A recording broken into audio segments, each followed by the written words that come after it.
Hi everyone, welcome back to the LTL Mandarin School YouTube channel with myself, Max, from the marketing team. Today we want to talk about the best Chinese apps for you to download right now, so the top Chinese apps. We've got a blog first and foremost if you want to read more about all of these apps, which will be in the description down below, so do check that out if you want to see them in more detail. Now we're going to do a quick rundown so you don't have to be watching me for too long. So without further ado, Chinese app number one, and it would be foolish if we started anywhere else than Wechat. If you've been to China before, then you've probably almost definitely downloaded Wechat, or you've probably heard of it for sure. It is the number one app in China without any doubt. You can do pretty much anything on it. The main function is instant messaging, so this is something comparable to WhatsApp, but it can also do much more. You can buy plane tickets, you can buy movie tickets, you can do shopping on there, you can order a taxi. There's loads of things you can do on Wechat, so it's the number one app without any doubt. So if you're coming to China soon, the first thing you should do is download Wechat. AliPay. Now this is something we've done a couple of videos on before, so I'm not going to go into too much detail here. There are two videos: how to use AliPay as a foreigner, which you should find at the top somewhere to click on, and also AliPay for foreigners, which allows you to actually link your bank card in your home country to AliPay, and then you can pay in China without bringing cash, which is an absolute godsend.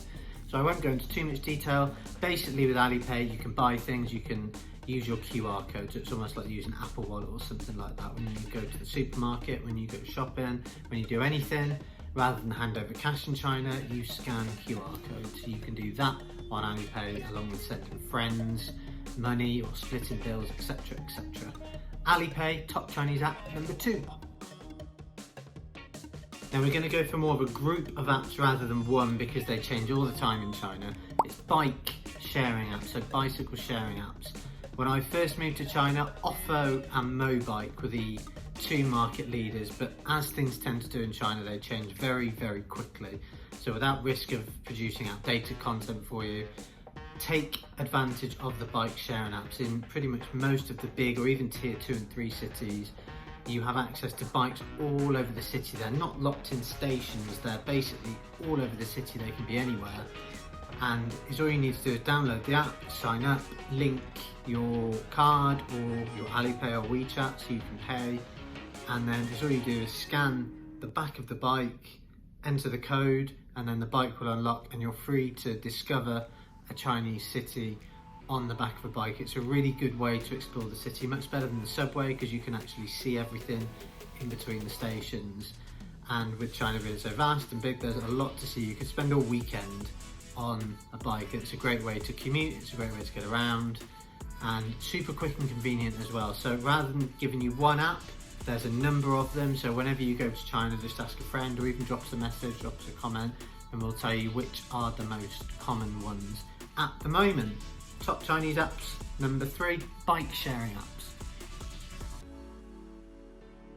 This is absolutely essential to download as a foreigner. It's called Pleco. Now Pleco is effectively a Chinese dictionary on your phone, and it is a godsend to any foreigner who's been to China before. I use it all the time. It's a really good way to teach yourself Chinese as well. But if you're unsure of a word, or you want to show someone on your phone what you want, let's say you want to buy an apple, or you're looking for the apples and you have no idea how to say it in Chinese and they can't speak English, just type in on Pleco apple, the word along with other related words will pop up, show them on your phone, 苹果 will be the word, and then they will be able to say, ah yeah, it's over there, or we don't sell them. That's just one example of hundreds of times that Pleco has saved foreigners in China. So it's another essential one to download. Pleco, the Chinese English dictionary. Top Chinese app number 5, and again we're going to group them together in this one. It's VPNs. If you don't know what a VPN is, it's a virtual private network, and without going too techie and wasting too much time, essentially it allows you to access content, apps or websites in China that are banned.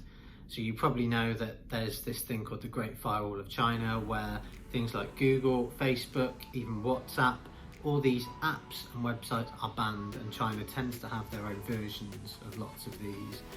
And of course, as foreigners, if we're going on holiday or moving to China, we still want to access the apps that we did before. A VPN allows you to do this. So you download it on your phone, then you sign up. You can get free ones or paid ones. We've got a blog, hopefully you'll find that in the description below. Free VPN or paid VPN. We give you the pros and cons of each one, and there are hundreds of VPNs actually on the market, almost an overwhelming number. So another article we've done, because we've got your backs, is best VPNs in China to download right now. So we're always updating that, so even if this video was filmed a year ago and you're watching a year later, don't worry, because the article will be up to date. We take care of our content.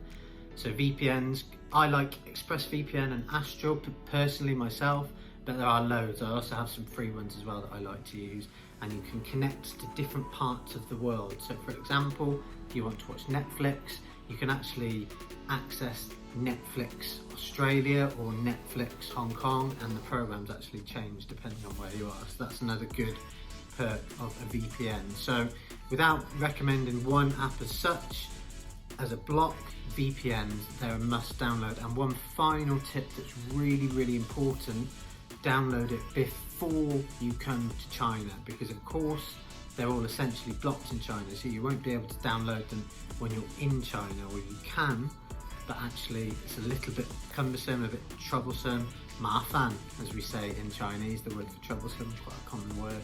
So download it before you come, get signed up, do all that. Then when you're in China, it's good to go and you can use it. Downloading them in China is a bit more troublesome. We're going to put two together here because they do similar things, Taobao and Jingdong. If you've never heard of these before, they are places that you can buy all kinds of stuff and get it delivered straight to your place. It's super quick, super efficient, and you can buy pretty much anything on them. In particular, Taobao.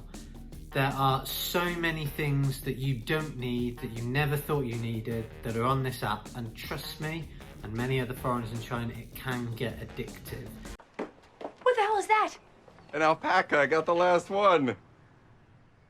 You can get all kinds of stuff, very cheap, delivery fees are pretty small, and they get delivered relatively quickly as well. You can also get, of course, useful stuff, things that you need. There's clothing, there's gadgets, there's gifts, there's apparel, there's all kinds of categories. Both apps are in Chinese, so if your Chinese isn't quite up to a level that maybe you'd want it to be, get someone to help you, or study as well. We have a couple of blogs, again, down below, on how to become an expert when using Taobao and Jingdong. So we teach you some useful phrases like checkout and search and stuff like that. They're great apps, they're super useful. You just link your Wechat or AliPay to it, and then your world is open to a whole load of things you never thought you needed, but you actually do. Trip.com. Now this is a website, but it's also an app as well, so you can do as you prefer, desktop or mobile. And it's essentially a place where you can book train tickets, book flights, and book hotels. You can use English or Chinese as well, so you have options for the language, and it's very quick and efficient. And generally, you find that you can actually get flights especially cheaper on trip.com than what you might find on websites such as Kayak or Skyscanner. Not all the time, but sometimes. So it's definitely worth checking out. And if you're planning to be in China for a while at least, maybe if you're going for tourism, it might not be so useful, but if you're planning on being in China for a while, let's say 6 months onwards, it's definitely worth downloading the trip.com app. Okay, our final entry of this video, Chinese app number 8, and it's Baidu Waimai. Now Waimai literally translates to outside buy, which effectively means takeaway, and it's something that I think most Chinese people can't live without. All the time I see Chinese people getting food delivered, whether it's skewers, whether it's noodles or soups or chicken feet or this or that, all kinds of things delivered. It's super cheap, and there are all kinds of restaurants. Pretty much every local restaurant that you would want are on here.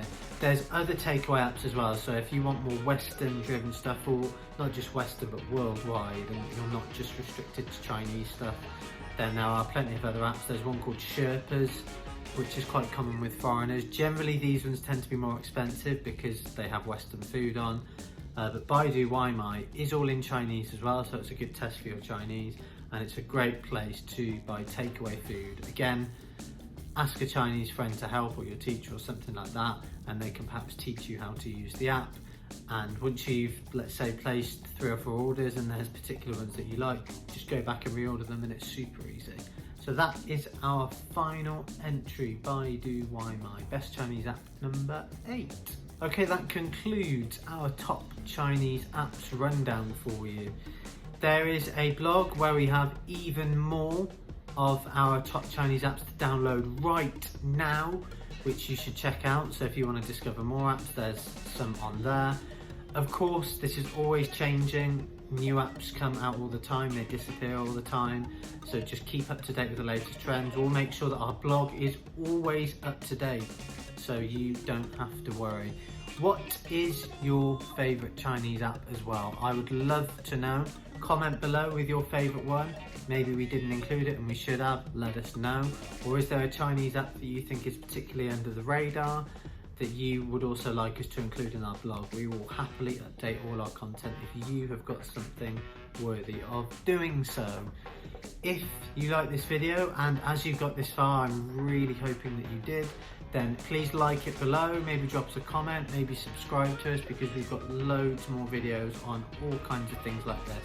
Go and check out our channel and see. We've got Disney songs that you can learn in Chinese. We've got Campbell and Marine showing you how to get a taxi in Shanghai.